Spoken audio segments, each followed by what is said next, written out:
Bom dia, galera, tudo bem? Espero que vocês possam estar todos bem, na graça de Deus. Meu nome é Leonardo, sou aqui da paróquia de Santo Antônio. Vamos hoje ter uma aula sobre patrologia. Para iniciarmos então a nossa aula, vamos rezar juntos uma Ave Maria, pedindo a graça de Deus e a intercessão de Nossa Senhora sobre todos nós. Ave Maria, cheia de graça, o Senhor é convosco. Bendita sois vós entre as mulheres, e bendito é o fruto do vosso ventre, Jesus. Santa Maria, Mãe de Deus, rogai por nós, pecadores, agora e na hora de nossa morte. Amém. Em nome do Pai, do Filho e do Espírito Santo. Amém. Vou aqui compartilhar a tela com vocês, para que vocês possam comigo visualizar o slide que eu vou utilizar para esta minha colocação. Como eu falei, a nossa aula de hoje é patrologia. E esse tema da patrologia é fantástico. Você tem que conhecer. Por quê? Nesse tema da patrologia, nós vamos discutir, aliás, os padres da igreja, aqueles que fazem parte da patrologia, discutiram diversas heresias, discutiram também algumas acusações erradas que foram dadas aos cristãos. Por exemplo, os cristãos foram acusados de canibalismo. Sabia disso? Nós fomos acusados de canibalismo, ou seja, por comer carne humana. E quando que a gente come carne humana, galera? Para eles, o fato de comermos o corpo e o sangue de Cristo era um ato de canibalismo para os pagãos daquela época. Então, os padres da patrologia ensinaram os pagãos que nós não éramos canibais, nem somos canibais. Ensinaram, então, fizeram com que eles pudessem entender todo o complexo, toda a teologia da Eucaristia, daquilo que está por trás ali da Eucaristia, todo esse mistério desse belíssimo sacramento que nós temos. Então vamos dar início, então, primeiro com a definição. Nós temos aqui a palavra etimologia. Não sei se você conhece o que é uma etimologia. Etimologia nada mais é do que uma definição, um significado de uma palavra. A palavra pater significa pai. Bom, vamos lá, patrologia. Aí ela foi deslocada em pater e logos, tá? Então, pater significa pai. Logos significa estudo, palavra, discurso, ciência. Tem diversas definições aí para logos, tá? No grego, no latim também. Então, patrologia nada mais, nada menos é que a ciência ou os estudos dos padres da igreja, tá bom? E aí nós vamos ver algumas outras definições também, não só os padres da igreja, mas também nós vamos ver os pais da igreja. Mas também nós podemos ver os santos padres, tá bom? Os estudos dos santos padres, ou então aquilo que os santos padres falaram. E aí nós não estamos nos referindo aos papas, nós estamos nos referindo a, a esse período histórico da igreja. Primeiro, quando nós falamos padres, eu não estou falando nesse momento em relação à patrologia, tá? Nós não estamos falando dos padres da nossa igreja. Por exemplo, aqui eu sou da paróquia Santo Antônio aqui de Teresópolis. Os padres que nós temos aqui é o padre Renato e o padre Gabriel. Logo, eu não estou me referindo a este padre, a este tipo de padre que fica numa paróquia. Estou referindo a um padre específico ou aos padres específicos que estão num momento específico histórico, que é o primeiro século, do primeiro século até o sétimo, oitavo século. Ok? Uma outra coisa, quando falamos de pai, não quer dizer também que eles eram pai biológico de alguém, não é isso. Mas que eles geravam filhos para Deus. Filhos numa perspectiva espiritual. Aproximavam pessoas de Deus. E não só geravam, mas cuidavam das pessoas. Tá? Cuidavam, mantinham essas pessoas na fé, mantinham essas pessoas na vivência cristã. Então, é nessa perspectiva que nós vamos trabalhar aqui hoje, ok? Seguindo. Aqui algumas distinções dos termos para que a gente não confunda muito. Nós vamos ver, por exemplo, não hoje, mas você pode manter o interesse e continuar sendo assíduo na leitura desse tema, e nós vamos ter alguns termos para nós aqui. Por exemplo, patrologia. O que é patrologia? Como eu falava, é o estudo da vida e das obras dos padres da igreja. Teologia patrística seria exatamente as reflexões teológicas e dogmáticas em cima daquilo que foram as obras desses padres da igreja. E também nós temos a literatura cristã. A literatura cristã, então, está envolto não mais a teologia, mas uma perspectiva literária e filosófica, tá? Daquilo que é os ensinamentos, ou foi os ensinamentos da patrologia. Só para a gente entender, nesse momento histórico, que ainda a partir do primeiro século, até o início da Idade Média, a filosofia e a teologia não andavam separadamente, tá? Elas só se separaram na modernidade, ou seja, a partir do século XVI, tá? Só para a gente entender aqui, tanto filosofia como teologia era entendido como uma única ciência, tá bom? Então era a mesma coisa. Quando se falava, por exemplo, de teologia, se entendia também filosofia, porque a partir desse momento, tá? A partir desse momento, com os padres da igreja, eles começaram a defender a fé utilizando então a razão, tá? A racionalidade, não só na perspectiva somente da fé. Por quê? Como que eles iam convencer um pagão grego? Como que eles iam convencer alguém que era voltado para a experiência filosófica? Como? Aí eles tinham que utilizar também da filosofia para ensinar questões teológicas. Então, por isso que é muito bom. E o que nós estudaremos? Nosso objetivo, então, é apresentar para vocês os padres da igreja, algumas importâncias e por que, então, estudá-los. Esse é o ponto de partida. E eu vou dividir esse estudo em 3 partes da patrologia: padres apostólicos, padres apologistas e os escritores eclesiásticos. Ok? Já já explico cada um deles. Primeiro, nós temos que identificar quais são as características que definem um padre da igreja. E são 4 características. Para ser padre da igreja, precisa dessas 4 características. Ok? Vamos lá. Ortodoxia, aceitação da igreja, santidade de vida e antiguidade. Vamos lá. O que é ortodoxia?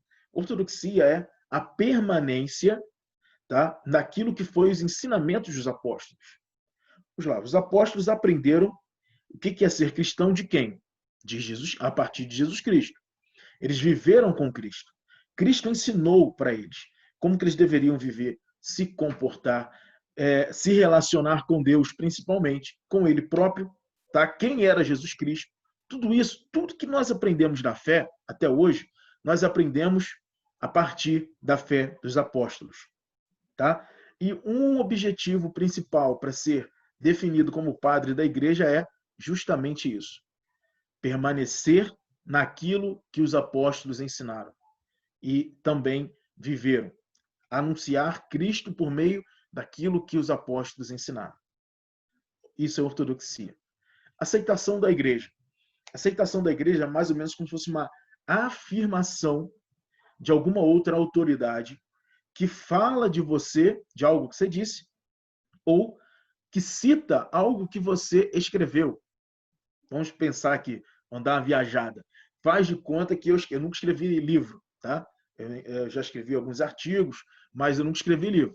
Mas faz de conta que eu tenho um livro publicado, tá bom? E aí o Papa Bento XVI e o Papa Francisco citam um trecho desse livro. Isso seria uma afirmação, ou seja, uma aceitação da igreja.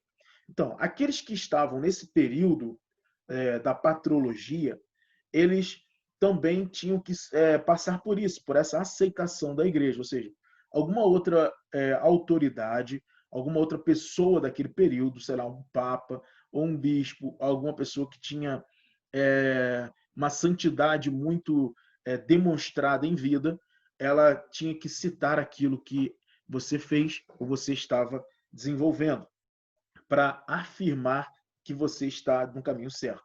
Uma outra coisa, santidade de vida. Santidade de vida, como o próprio nome diz, uma aproximação da vida de Cristo. Antiguidade. O que seria antiguidade? Estarmos próximos dos apóstolos.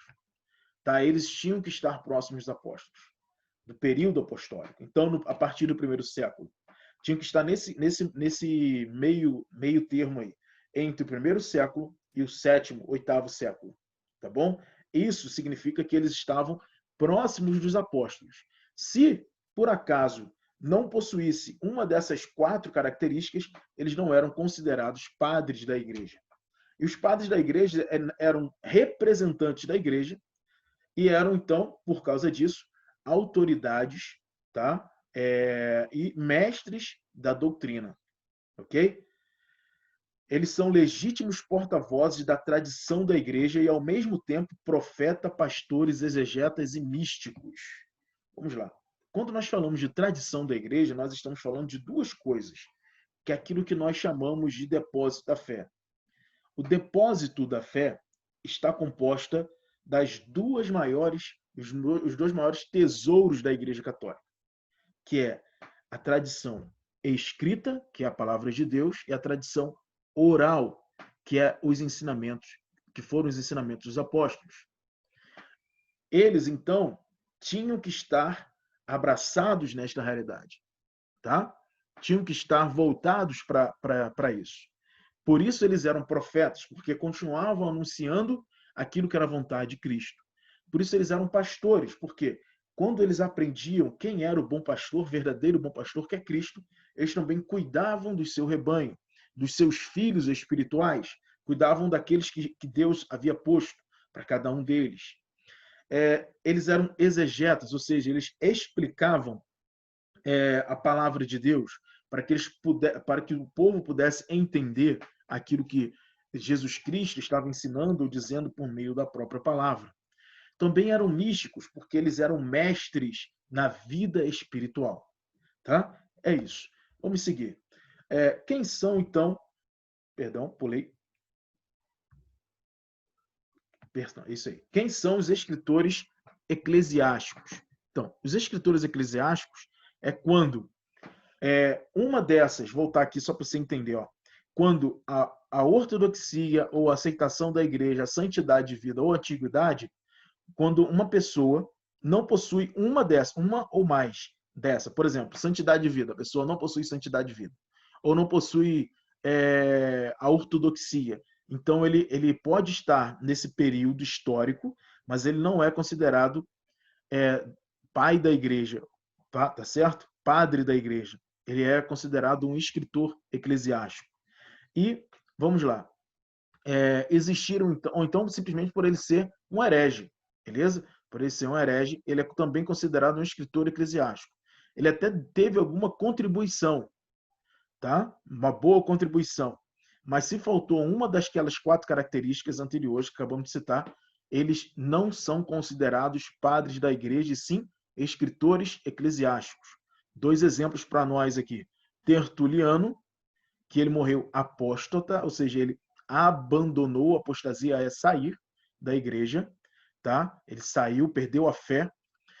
E Orígenes. Orígenes, ele teve alguns problemas aí em relação à santidade de vida dele. Que nós não vamos entrar em detalhes nem Tertuliano e Orígenes, porque não vai dar tempo hoje. Mas seria muito legal se no futuro tivéssemos a oportunidade de estudar nem tanto Tertuliano e Orígenes, mas os padres apostólicos, tá certo? E os padres da igreja de maneira geral, não só os apostólicos. Vamos seguir. Aqui nós temos então os padres apostólicos, que aí eles são descendentes diretos, ou seja, eles vêm logo após os apóstolos. Isso significa que eles conheceram os apóstolos, conviveram com os 12 apóstolos, tá? Entre os anos 50 e 60, mais ou menos isso, tá? Talvez até um pouquinho mais a partir do ano 60, ok? Chamado também de geração subapostólica, tá? E aí nós temos 3 fantásticos padres apostólicos, que é São Clemente de Roma, que foi papa, tá? Ele morreu mais ou menos entre o ano 100 e o 101. Santo Inácio de Antioquia e Policarpo de Esmirna. Por acaso, São Policarpo de Esmirna tem um filme dele no YouTube, vale muito a pena que você conheça, tá? Vale muito a pena. Então, esses escritos procuram fortalecer a fé dos fiéis diante das perseguições e do martírio. Esses 3 que eu citei agora, eles foram martirizados. Eles foram mártires, ou seja, eles deram sua vida por honra de Cristo. Eles foram mortos simplesmente por ser cristãos. Tá? Os 3 morreram por ser cristãos, por defender a fé. Ok? E aí é o seguinte, quem perseguiam os cristãos nesse período? Nesse período, lembra lá, por exemplo, não sei se você já viu aquele filme A Paixão de Cristo, de Mel Gibson, né? Lá você viu alguns soldados romanos. O que aqueles soldados romanos estavam fazendo lá? Será que era passeio? Não, não era passeio, não. Roma, lembra do Império Romano?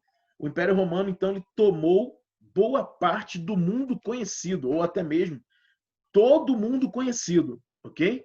Vamos pensar assim, o mundo conhecido, tá? Para a Europa, beleza? Então, boa parte da Europa foi tomada, parte da Ásia e parte do continente africano, principalmente o norte do continente africano, parte superior ali, tá? Agora, a parte superior da Europa, ou seja, parte norte da Europa, onde fica a Normandia, ali não foi tomada, onde ficam os Vikings, se você gosta, ali não foi tomado, tá? Mas para baixo e alguns trechos da Ásia e também da África foi tomado.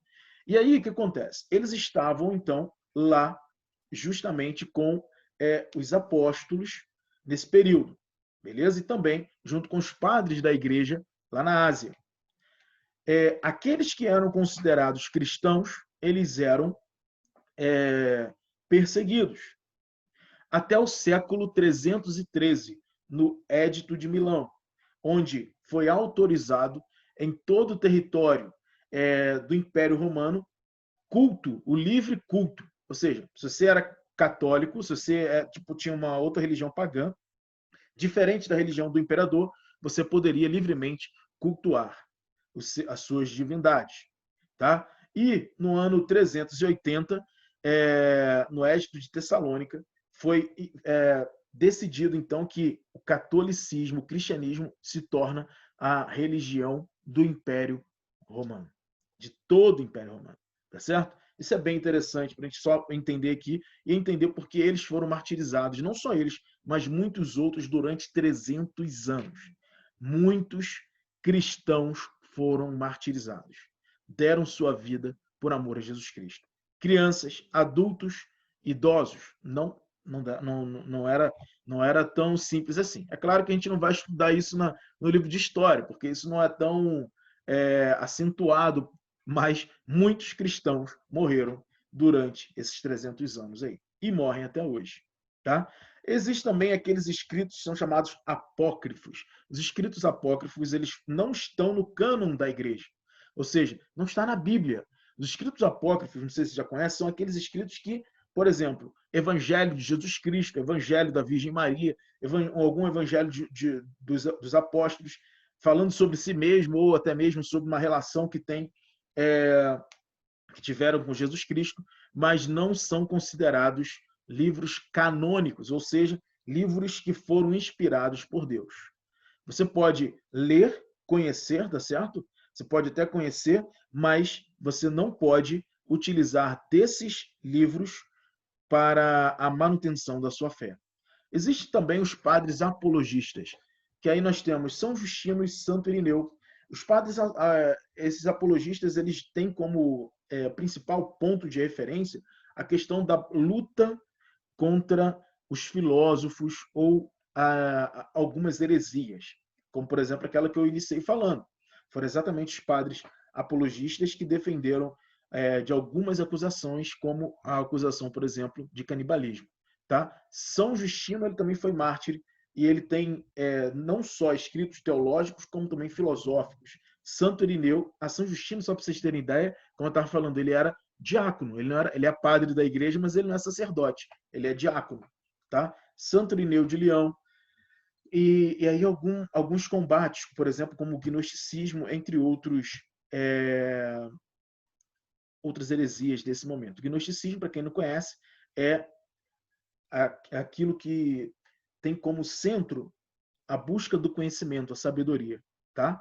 Beleza? Seria mais ou menos isso. Vamos continuar aqui. Os padres apostólicos são escritos cristãos do primeiro século, tá? E início do segundo século. Primeira coisa é isso. Por quê? Os padres apostólicos, como eu já disse, eles estão inteiramente relacionados com os apóstolos. Tá bom? Com os apóstolos. Eles conheceram os apóstolos, eles aprenderam dos apóstolos. Ou então aprenderam de algum discípulo dos apóstolos. Tá bom? Mas geralmente os padres apostólicos, do final do primeiro século e início do segundo século, eles tiveram algum tipo de contato com os próprios apóstolos. Beleza? Então, vamos seguir. Os padres apologistas. Então, logo após esse período dos padres apostólicos, veio então o período dos padres apologistas. Esse nome, apologistas, vem de apologia, que significa defesa. Então, eles defendiam a igreja, o cristianismo, de muitas coisas, mas defendiam então que era a verdadeira igreja de Cristo, a verdade cristã. Eles não só defendiam, mas, óbvio, ensinavam. Qual era o grande propósito desse período? Fazer com que a fé estivesse sendo apoiada pela filosofia, pela razão. Por quê? Como eles evangelizavam os pagãos, os gregos principalmente, eles precisavam então adaptar o seu discurso, que era pura e simplesmente uma pregação de conversão inicialmente, para um discurso também com critérios filosóficos, para que os gregos pudessem compreender quem era Deus e compreender todos os dogmas que estavam sendo levantados ou ensinados pelos apóstolos e depois pelos padres apostólicos. Tá? Então, ao longo do século II, até o final da patrologia, nós vamos conhecer então os padres apologistas. Frente ao mundo pagão, também as seitas dos judeus. Olha só, então eles combateram os gregos e os judeus. Alguns escritores vão falar que esses padres eles utilizavam muito dos escritos de São Paulo e do Evangelho de São João. Tá? Por quê? Por causa da maneira que era desenvolvida e também por causa da língua grega que estava no Evangelho. Ok? Vamos seguindo. Os padres apologistas também eles defenderam a igreja de algumas heresias que se levantaram. Por exemplo, Ário promoveu uma heresia que se chama arianismo. O que diz o arianismo? Que Jesus não é Deus. Então, eles discutiram e mostraram, não, Jesus é Deus, igual ao Pai. Depois, o macedonismo, que o Espírito Santo também não é Deus. Algumas pessoas achavam que, sei lá, o Espírito Santo era um anjo, ou o Espírito Santo era alguma coisa, uma criatura, mas não igual a Deus. Tá certo? Igual ao Pai, ou igual a Jesus Cristo. Mas foram exatamente os padres apologistas que disseram, não, o Espírito Santo é Deus. Apolinarismo. Jesus não tem alma humana. Olha só que coisa interessante. Vamos aqui ensinar uma outra coisa. Existe um termo na teologia que se chama união hipostática. Hipostática vem de hipóstasis, que significa, no grego, para o português, significa natureza. Por exemplo, qual é a sua natureza? Nós possuímos, por exemplo, a natureza humana. Tá certo? Jesus possuía, então, duas naturezas. Por isso, união de natureza, de hipóstase, união hipostática. Possuía duas naturezas. A natureza humana, como nós, e a natureza divina, porque ele era Deus. Isso significa que ele era 100% homem, 100% Deus. Significa que ele era... Qual é o nome daquele cara da mito? O Hércules? Não. Hércules não é assim. Vamos pensar o Hércules aqui. Ele é um semideus. O que seria um semideus? Ele não é nem homem e nem Deus. Ele é meio homem e meio Deus. Ele é 50% homem e 50% Deus. Jesus não era isso. Tá? Se você por acaso pensou no Hércules nesse momento, tira-se da cabeça. Significa que ele possuía duas naturezas. Tá? Verdadeiramente homem e verdadeiramente Deus. Nós rezamos isso no credo. Tá? E exatamente isso que quer dizer. E aí, quando nós temos aqui essa acusação que Jesus não possuía uma alma humana, isso é uma heresia. E eles também combateram isso.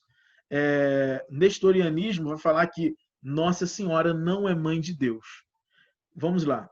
Nossa Senhora, ela coloca no mundo quem? Jesus Cristo. Jesus Cristo, que possui duas naturezas, é óbvio que a natureza humana foi formada no ventre de Maria. Mas Jesus não ora humano e ora Deus. Ele é os dois, ele é humano e Deus. Nossa Senhora sendo mãe de Jesus Cristo, tá? Ela é mãe de Jesus inteiro, como ele é. Logo, ela é mãe de Deus. E aí foi combatido, aí eu botei até a data e o concílio que foi discutido, o Mater Dei, ou seja, Mãe de Deus, Maria, Mãe de Deus, que é um dos dogmas marianos. Um desafio. Você conhece os dogmas marianos? Quais são os dogmas marianos? Quantos são os dogmas marianos? Quantos são? 4. Um deles você já sabe. Mater Dei. Tá bom? Busque os outros aí. É a nossa fé, nós temos que conhecer.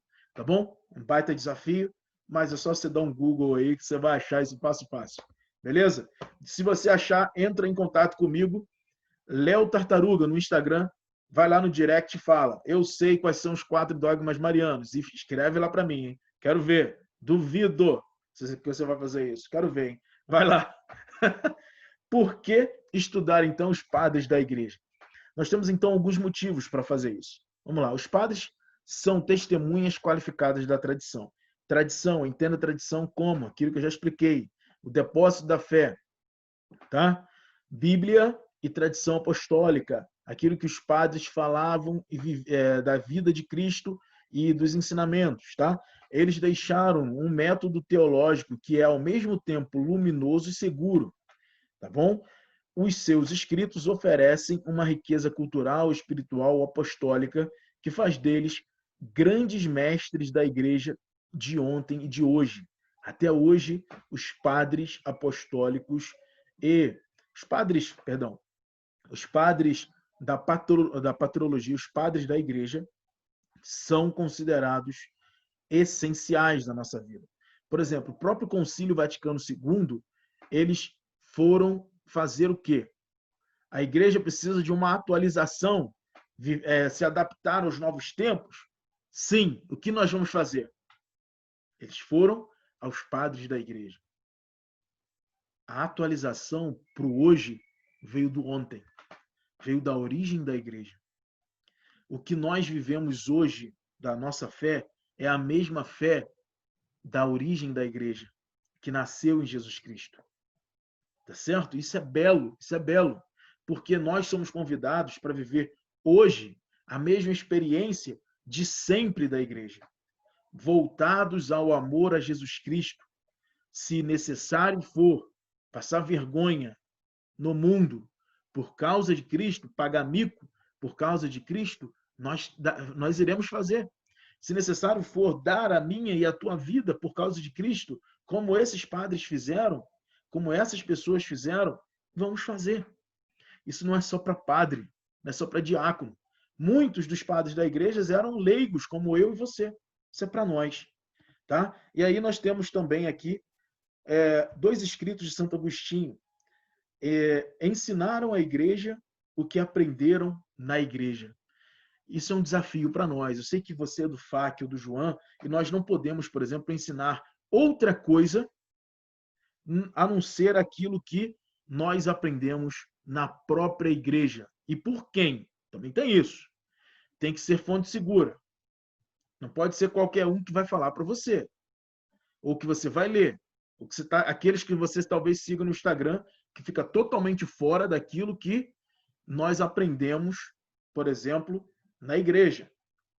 Por que eu estou falando isso? Talvez, se você abrir seu Instagram lá no seu perfil, vai estar escrito lá o seu nome e, se bobear, até o seu signo. Isso não é cristão. Então, ou somos todos totalmente de Cristo, ou não somos. E, se bobear, você vai seguir pessoas que ensinam coisas que é totalmente diferente daquilo que é a fé da igreja.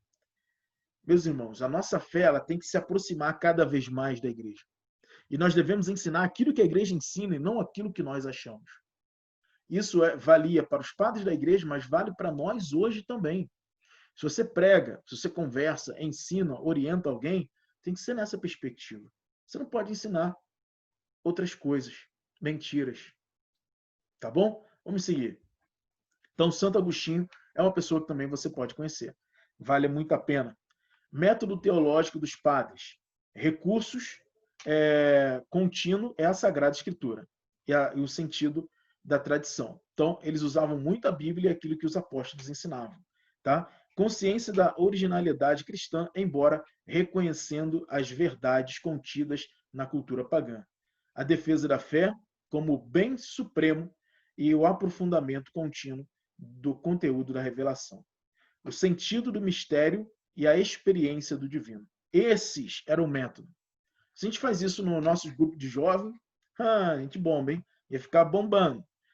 E por último, nós temos aqui um trecho de São João Paulo II, nos ensinando, mostrando para ele aquilo que era a opinião dele sobre os padres da igreja. O pensamento patrístico é cristocêntrico, ou seja, Cristo está no centro. É exemplo de uma teologia unificada, viva, amadurecida, em contato com os problemas do ministério pastoral. Um ótimo modelo de catequese, olha aí, é um ótimo modelo de catequese, ou seja, algo que eu e você nós podemos ensinar. Fonte para o conhecimento da Sagrada Escritura e da tradição. Olha que coisa bela. Tantas coisas escritas nesse momento da igreja, da patrologia, da patrística, da patrologia, sobre a Sagrada Escritura e sobre a tradição, sobre aquilo que você e eu, nós somos. Eu ia fazer hoje, botei aqui o camisa do último congresso nosso aqui, né, desse ano, que não existiu por causa da pandemia, mas eu ia fazer hoje essa aula com a camisa do meu Flamengo, só para dar uma provocada, né? Mas eu não fiz. Eu falei, não, vou botar uma camisa católica. Mas às vezes nós nos identificamos mais com as coisas do mundo, por exemplo, com o Flamengo, e seguimos rigidamente aquilo que o Flamengo ensina, mas nós não somos tão rígidos assim com aquilo que a igreja ensina. Nós falamos, não, isso aqui eu até faço, isso aqui não. Ou somos todo de Deus, ou não somos nada. Tá bom, galera? Então é isso. Eu paro aqui, vou interromper aqui o compartilhamento para a gente terminar esse momento, agradecendo a você e a Deus por tudo que nós vivemos, estamos vivendo. Vamos agradecer, então, rezando uma Ave Maria, para que a gente possa encerrar esse momento. Eu me deixo à disposição para continuar ajudando vocês na medida do possível, na medida que vocês possam também necessitar. Ave Maria, cheia de graça, o Senhor é convosco. Bendita sois vós entre as mulheres, bendito é o fruto do vosso ventre, Jesus. Santa Maria, Mãe de Deus, rogai por nós, pecadores, agora e na hora de nossa morte. Amém. Em nome do Pai, do Filho e do Espírito Santo. Amém. Muito obrigado, galera. Fiquem com Deus e até a próxima. Tchau, tchau.